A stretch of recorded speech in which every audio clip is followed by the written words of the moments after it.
I don't want to set the world on fire.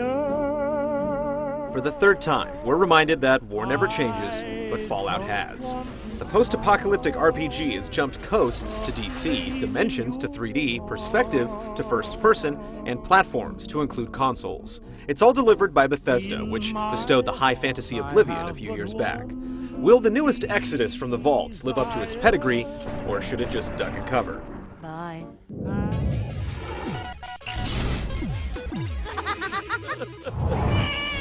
Be prepared to take on the wasteland from cradle to grave. Actually, even earlier, with the game starting at your very own birth. From there, you experience a truncated adolescence living in Vault 101, a huge underground fallout shelter where generations have lived and died, shielded from the radiation and desperation of the outside's after the bomb challenges. It does a good job of masking character creation, shoehorning you in some tutorials, and setting the scene of Vault life. When you turn 19, you wake up to discover your father missing and his friend murdered by the tyrannical overseer of the Vault. It makes perfect sense to hightail it out of there and go questing for dear old dad in the morbid, violent world beyond the blast doors. It's a simple premise that quickly becomes complicated with tons of questions and objectives. Even the side quests are beefy, like little novellas that spiral out into full works of their own. Oh my. Aren't you a stud? There's some occasional iffy writing, but for the most part, it's a quality tale of a boy and his dog and some super mutants.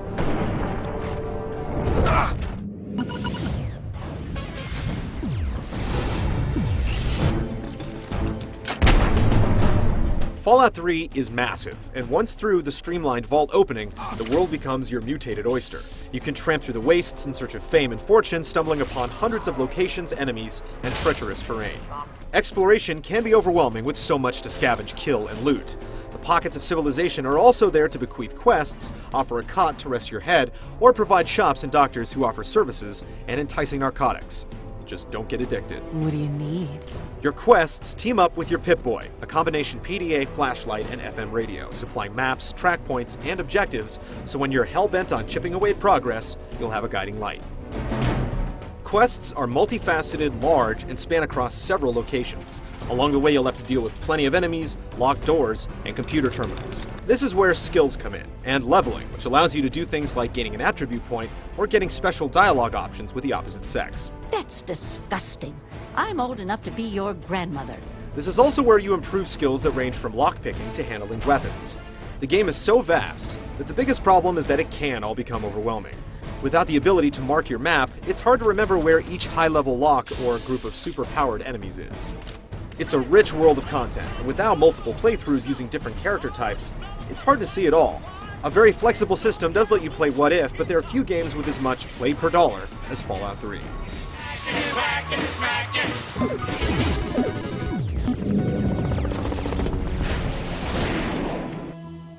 While the majestic dread of the Badlands and its topography of secrets is simultaneously charming and intimidating, it's how you operate that cinches the deal. For the most part, your stats, observations, and resolve will steer the course of events through handy, context-sensitive button presses. Dodging into the shadows turns the talk option into pickpocket, while mini-games present the challenge of a locked tumbler or secure terminal. Combat is handled through either real-time altercations or with VATS, which allows strategic targeting and is as simple as choosing a target and a body part. It's straightforward and it works, while rewarding you with some sweet third-person murder cam shots. These mini-vignettes are occasionally garbled if you're too close, and can't be skipped, which can be annoying when you just want to finish the fight. Beware, you can only target the head so many times though, since it's all governed by action points. The other side of VATS is that while it slows down time, enemies can still be mauling or shooting you, albeit in slow-mo.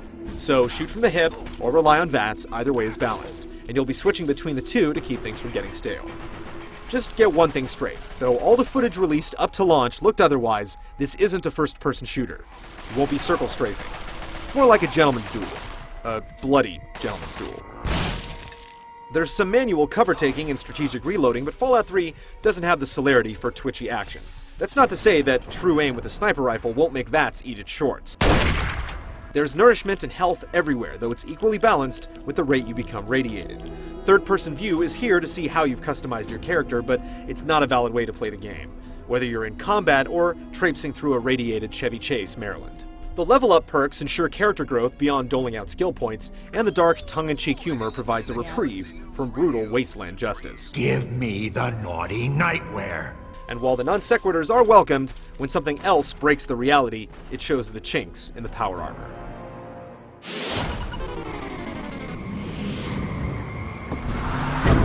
From the shiny sheen of power armor to the shrub on a dejected hill, the visuals drip with atmosphere. Set pieces are reused quite a bit, and the depravity does eventually start to look the same.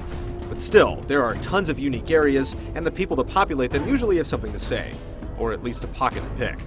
The populace generally comes across strong, though it seems the Uncanny Valley might be in DC, with unblinking eyes and some odd movements. Hello, sugar. The music from your Pip-Boy has some classy numbers from the 30s, while the score and sound design are always appropriate. All these positives make it even more painful when one of the game's many glitchy, buggy moments arise. Still, it's a pretty damn convincing world. Any preconceived notions about this post-apocalypto should be shelved. Fallout 3 is not another Gears of War or Halo. Overcome and embrace, for there's a constant flow of surprises and excellence packed into this RPG. Everything is set at such a high caliber that the negligible flaws and inconsistencies come across as much larger blemishes than in most games, but they can't tarnish the overall experience. Don't wait for the wasteland, just hit the road.